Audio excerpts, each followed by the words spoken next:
नमस्कार, लक्ष्य आएको तयारी गरिराख्नु भएका यहाँहरू सबैलाई महत्त्वपूर्ण र उपयोगी भिडियोहरू लिएर आउने क्रममा आज पनि हामी उपस्थित भएका छौँ। च्यानलमा नयाँ हुनुहुन्छ भने सब्स्क्राइब गर्नुहोला, भिडियो मन परेमा लाइक तथा सेयर गर्नुहोला। साथै लोकसेवा सम्बन्धी महत्त्वपूर्ण अपडेटको लागि लेट्स म्याम पिएचसी हाम्रो फेसबुक पेजलाई फलो गर्नुहोला भन्ने अनुरोध गर्दछौँ। आज हामीले विभिन्न सहर तथा देशहरूको परिवर्तित नाम के हो, पहिला के थियो र अहिले के छ भन्ने सन्दर्भमा सामग्री लिएर आएका छौँ। यो सामान्य ज्ञान अन्तर्गत सबै तहको परीक्षाको लागि एकदमै उपयोगी हुन्छ भन्ने हामीले विश्वास गरेका छौँ र आजको सामग्री सुरु गरौँ। अबिसिनियाको पुरानो नाम अबिसिनियाको नयाँ नाम इथियोपिया हो भने अङ्गोरा पुरानो नाम हो र अङ्कारा अहिले नयाँ नाम हो।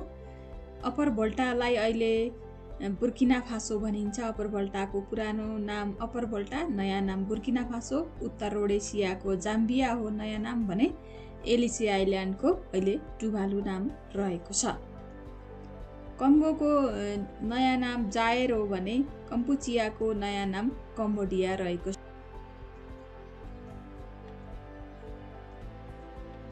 त्यसै गरी क्रिस्टेनालाई अहिले ओस्लो भनिन्छ भने कन्टेस्टिपोललाई अहिले इस्तानबुल भनिन्छ। गोल्ड कोस्टलाई अहिले घाना भनिन्छ भने डच गायनालाई अहिले नयाँ नाम यसको सुरिनाम हो। त्यसै गरी डच इस्ट इन्डिजको अहिलेको नाम इन्डोनेसिया हो, अर्थात् इन्डोनेसियाको पुरानो नाम डच इस्ट इन्डिज हो। ढाका डिएसिसिए ढाकालाई अहिले डिएचकेए ढाका भनिन्छ। ढाकाको पुरानो नाम डिएसिसिए ढाका रहेको छ। त्यसै गरी जापानको पुरानो नाम निप्पन हो अथवा निप्पनको अहिलेको नाम जापान हो। न्यासाल्यान्डलाई अहिले मलावी भनिन्छ भने बेजिङ सहरको पुरानो नाम पेकिङ हो।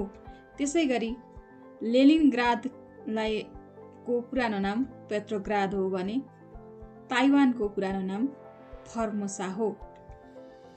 बुस्तोल्यान्ड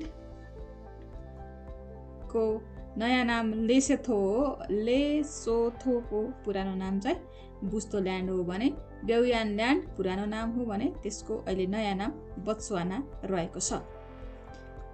त्यसै गरी ब्रिटिस गायना पुरानो नामलाई अहिले चाहिँ गुयाना भन्ने गरिन्छ।